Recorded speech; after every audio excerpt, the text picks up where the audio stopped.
হিমন্ত বিশ্ব শৰ্মা ডাঙৰীয়া, য'ত আজি 17 বছৰে আমাৰ BTC এলেকাৰ শান্তিপূৰ্ণভাৱে বিভিন্ন জনগোষ্ঠীক লগত লৈ শান্তিপূৰ্ণভাৱে আমি বসবাস কৰি আছিলোঁ।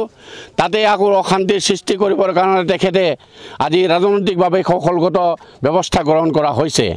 সেয়ে তেখেতক সমৰ্থন কৰাৰ পৰিলক্ষিতত আজি অসমৰ মুখ্যমন্ত্ৰী তৰুণ গগৈ সৰ্বানন্দ সোণোৱাল ডাঙৰীয়াই তেখেতৰ নাকি লেকাম লগাব নোৱাৰি তেখেতৰ নেতৃত্বত তেখেতৰ চুইচত যোৱাৰ কাৰণে তেখেতক আমি আজি এই প্ৰতিমূৰ্তি দাহ কৰা হৈছে।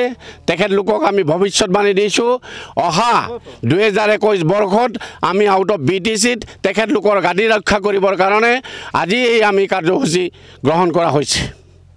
আৰু 17 বছৰে আমাৰ BPF দলত থকা কোকৰাঝাৰৰ সাংসদ, ৰাজ্যসভাৰ সাংসদ বিশ্বজিৎ দৈমাৰীয়ে যিটো লুণ্ঠন ৰাজ কৰি আজি BPFক ত্যাগ কৰি গ'ল বিভিন্ন স্বাৰ্থৰ খাতিৰত, সেই তেখেতক আজি আমাৰ BPF দলৰ পৰা তেখেতক চিৰদিনৰ বাবে আমি বিদায় দিয়া হৈছে আউট অফ BTC BPF দলে।